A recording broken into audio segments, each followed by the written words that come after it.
Hello बच्चों, let's read the question. The question says assertion on stimulation a muscle cell releases calcium ions from sarcoplasmic reticulum.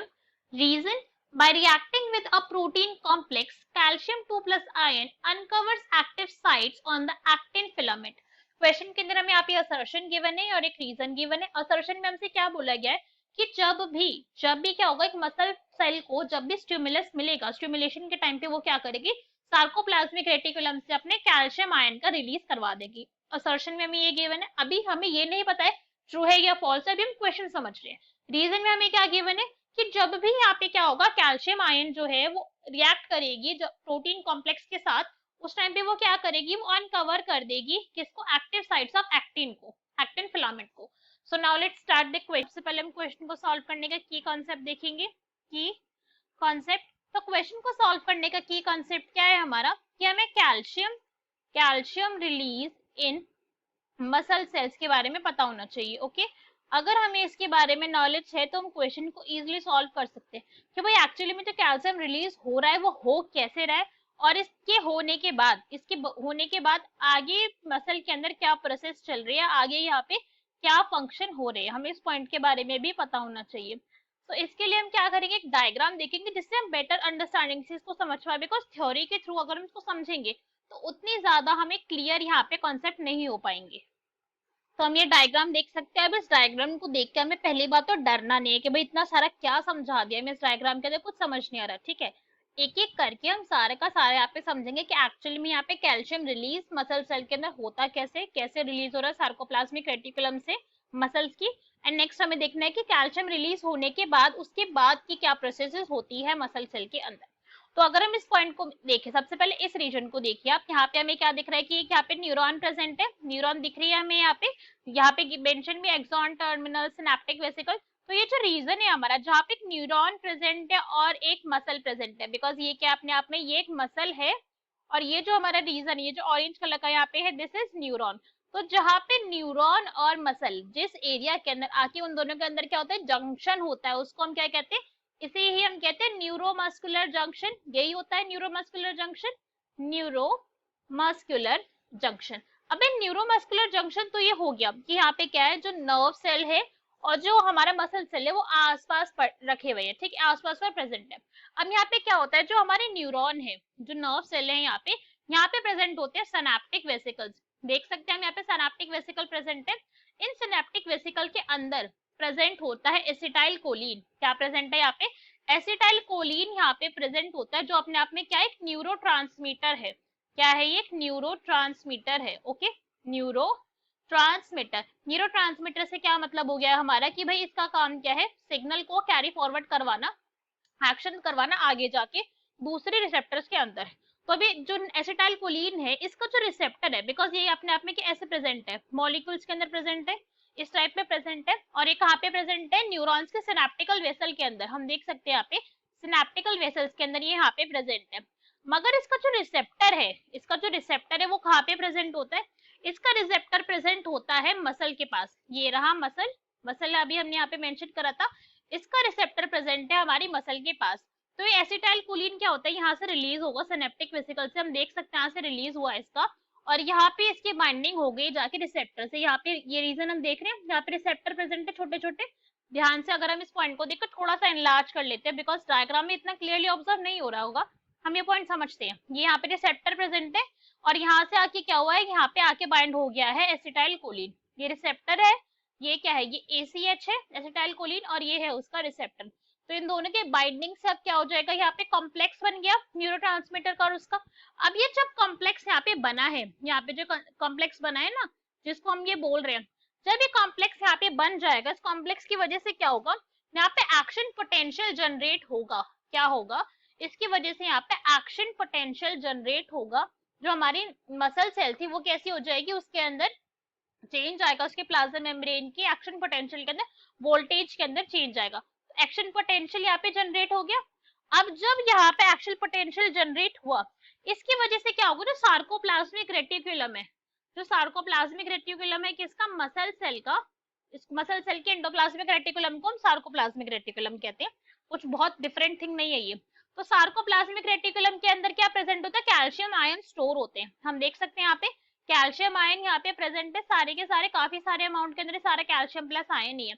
ये क्या होते हैं कि भाई बिकॉज यहाँ पे एक्शन पोटेंशियल जनरेट हुआ, एक्शन पोटेंशियल की जनरेशन की वजह से यहाँ से कैल्शियम आयन का हो गया रिलीज, रिलीज हो गए। हम देख सकते हैं यहाँ से बाहर आ चुके हैं, ये सारे में ये प्रेजेंट है। अब ये जब कैल्शियम आयन यहाँ से रिलीज हुए तो अब क्या हो गया, जो सेल है, जो मसल सेल है, उसके अंदर कैल्शियम आयन की कॉन्सेंट्रेशन के अंदर इंक्रीज आ गया, बढ़ गई कॉन्सेंट्रेशन। क्योंकि पहले तो सारी की सारी कहाँ स्टोर थी, सार्कोप्लाज्मिक रेटिकुलम के अंदर, इस एरिया के अंदर स्टोर थी सारी की सारी, बट अब वो सेल के बाहर आ चुकी है, साइटोप्लाज्म में आ चुकी है। अब जब ये आ जाएगी बाहर, दैट मीन्स कॉन्सेंट्रेशन बढ़ गई इसकी सेल के अंदर, इसकी वजह से क्या होगा, यहाँ पे हमारे प्रेजेंट होते हैं फिलामेंट्स, हमें पता है एक्टिन प्रेजेंट होगा और मायोसिन प्रेजेंट होते हैं, इन्हीं का रोल होता है मसल कॉन्ट्रैक्शन के अंदर। तो अब यहाँ पे क्या होता है, अगर हम इस पॉइंट को समझे कि भाई एक्चुअली में यहाँ पे सारा का सारा हो क्या रहा है, सारा का सारा काम क्या है, तो ये क्या है हमारा, ये क्या है, ये है मायोसिन का हेड, हेड है यहाँ पे हम देख सकते हैं, मायोसिन का हेड है। जब तक बॉडी के अंदर, जब तक बॉडी के अंदर कैल्शियम कैसा था, कम था, कम अमाउंट के अंदर था, तब तक एक्टिन जो है हमारा, एक्टिन जो था वो क्या था, वो बाइंडेड था किसके साथ, मायोसिन के साथ, ठीक है। इसी टाइप से यहाँ पे बाइंडेड था, तो यहाँ पे कहते कंट्रैक्शन नहीं हो रही थी। मगर जैसे ही यहाँ पे क्या हुआ, कैल्शियम आयन का रिलीज हुआ, तो कैल्शियम आयन के रिलीज ने क्या करा, इसकी जो साइट पहले, अगर हम इस कंडीशन के अंदर देख सकते हैं, बिकॉज ये उसी का केस है जब कैल्शियम क्या थी, बॉडी के अंदर कम थी, उस केस के अंदर क्या था कि यहाँ पे बाइंडिंग नहीं थी। ये जो हम देख सकते हैं, जो हमारा मायोसिन हेड है, जो मायोसिन का हेड है, इस टाइम पे एक्टिन के साथ इसका अटैचमेंट नहीं है। तो अब इसने कैल्शियम ने आके यहाँ पे क्या करा, कैल्शियम ने कहा कि भाई ऐसा है, मेरा काम है मसल के कॉन्ट्रैक्शन में हेल्प करवाना, तो वो तो मैं करवाऊंगा। तो फिर भाई एक्टिन और मायोसिन से कहते हैं कि ऐसा करो, मैं तुम्हारी हेल्प करवा देता हूँ, ये जो तुम्हारी बाइंडिंग नहीं हो पा रही है ना, किसकी वजह से, क्योंकि ये साइट मास्क कर रखी है, तो इस मास्किंग ऑफ साइट को मैं हटा देता हूँ। तो यहाँ पे क्या होगा, ट्रोपोनिन, ट्रोपोनिन प्रेजेंट होता है। ट्रोपोनिन क्या करता है, मास्क करके रखता है एक्टिन के साइट को, कि भाई मुझे नहीं काम करने देना एक्टिन को, मुझे नहीं होने देनी यहाँ पे एक्टिन और मायोसिन की यहाँ पे बाइंडिंग, ताकि आगे के फंक्शन हो। तो कैल्शियम आता है कि भाई इतना स्मार्ट तो तू है नहीं, आ गया, मैं करवा दिया मैंने तेरा अनमास्क, इसने अनमास्क करवा दी साइट। जैसे ही साइट अनमास्क हुई, यहाँ पे क्या हो गया, इन दोनों की अटैचमेंट हो गई, मायोसिन का हेड एक्टिन फिलामेंट से जाके यहाँ पे बाइंड हो गया। हम देख सकते हैं यहाँ पे बाइंडिंग हो चुकी है, यहाँ पे ये बाइंडिंग एब्सेंट थी और यहाँ पे प्रेजेंट है। यहाँ पे देख सकते हैं हमें कॉन्टैक्ट है और यहाँ पे कॉन्टैक्ट नहीं था, ये पॉइंट हमें यहाँ पे इजिली ऑब्जर्व हो रहा है। तो अब जैसे ही यहाँ पे कॉन्टैक्ट हुआ है एक्टिन और मायोसिन हेड का, अब क्या हो जाएगा, कॉन्ट्रैक्शन हो जाएगी, ठीक है, मसल जो है वो कॉन्ट्रैक्ट कर जाएगी अल्टीमेटली। ये पॉइंट अब हमें यहाँ पे समझ आ गया कि भाई कैल्शियम रिलीज कैसे हुआ, उसके आने के बाद यहाँ पे क्या क्या काम हुआ, हमें सारा का सारा समझ आ गया। तो अब असर्शन रीड करते हैं। असर्शन में हमें क्या गिवन है, on stimulation a muscle cell release calcium ions from sarcoplasmic reticulum। तो हाँ भाई बिल्कुल ट्रू स्टेटमेंट है। कौन से स्टिमुलेशन की वजह से ऐसा हुआ था, एक्शन पोटेंशियल की वजह से हुआ था, राइट। जब एक्शन पोटेंशियल जनरेट हुआ था तब आगे कैल्शियम आयन की यहाँ पे रिलीज हुई थी, तो ये स्टेटमेंट तो ट्रू है। तो भाई अब तक हमें क्या पता चला है कि जो असर्शन है ये तो ट्रू है हमारा, जो स्टिमुलस यहाँ पे कॉन्ट्रैक्शन के लिए रिस्पॉन्सिबल क्या था, वो एक्शन पोटेंशियल था। अब अगर हम रीजन को रीड करें तो हम यहाँ पे क्या गिवन है, by reacting with the protein complex calcium 2 plus uncovers the sites on the actin filament। तो अगर हम इस पॉइंट को यहाँ पे देखें तो हमें क्या बोले कि प्रोटीन कॉम्प्लेक्स है जिसके साथ कैल्शियम उसके साथ रिएक्ट करेगा और अनकवर कर देता है active sites on present on the actin filament. तो भाई ये पॉइंट कैसा हो गया, ये फॉल्स हो गया, बिकॉज यहाँ पे एक्टिन फिलामेंट के तो थोड़ी प्रेजेंट है एक्टिव साइट, कहाँ पे प्रेजेंट है, मायोसिन के अंदर प्रेजेंट है, मायोसिन के भी हेड रीजन के अंदर ये प्रेजेंट होती है। ये पॉइंट यहाँ पे हमें पता है। अब यहाँ पे एक और वर्ड यहाँ पे इन्होंने मेंशन करा है, क्या बोला है यहाँ पे, प्रोटीन कॉम्प्लेक्स। प्रोटीन कॉम्प्लेक्स यहाँ पे एक वर्ड यूज हुआ है, तो इसके बारे में भी हम क्या करेंगे, अभी जान लेंगे ताकि बाद में कोई कंफ्यूजन हो ही नहीं हमें।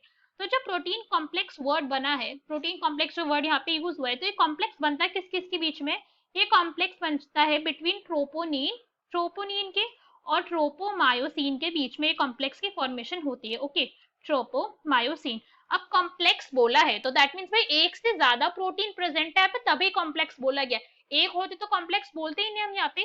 तो यहाँ पे क्या होते हैं, थ्री पार्ट्स, यहाँ पे थ्री सब पार्ट्स प्रेजेंट होते हैं ट्रोपोनिन के, जो क्या करते हैं, ट्रोपोमायोसिन के भी थ्री पार्ट्स के साथ वो इंट्रैक्शन शो करेंगे, कॉम्प्लेक्स यहाँ पे फॉर्मेशन होती है।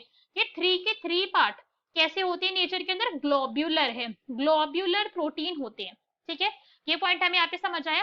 और अगर इनके नेम की भी बात करें कि भाई 3 पार्ट कौन कौन से होते हैं, तो यहाँ पे पार्ट होते हैं आई, एक पार्ट है यहाँ पे ट्रोपोनिन आई, एक पार्ट होता है यहाँ पे ट्रोपोनिन सी, और एक और पार्ट होता है यहाँ पे which is known as troponin T. ठीक है, ऐसे ट्रोपोमायोसिन की भी tropomyosin I, tropomyosin C and tropomyosin T, इन तीनों के अपने अपने फंक्शंस होते हैं, बट अभी हमें उसको इतना डिटेल में जानने की जरूरत नहीं है।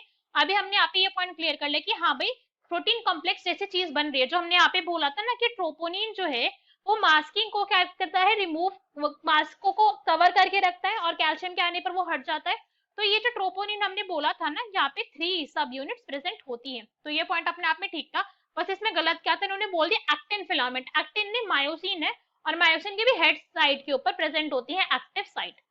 तो हमारे क्या हो गया कि भाई असर्शन जो है वो ट्रू है, बट जो रीजन है हमारा ये कैसा है, ये फॉल्स है। तो हमारा करेक्ट ऑप्शन क्या हो जाएगा क्वेश्चन का, if assertion is true but reason is false, so C will be our correct answer. Hope you understood it well, best of luck, thank you. Next read करते हैं reason,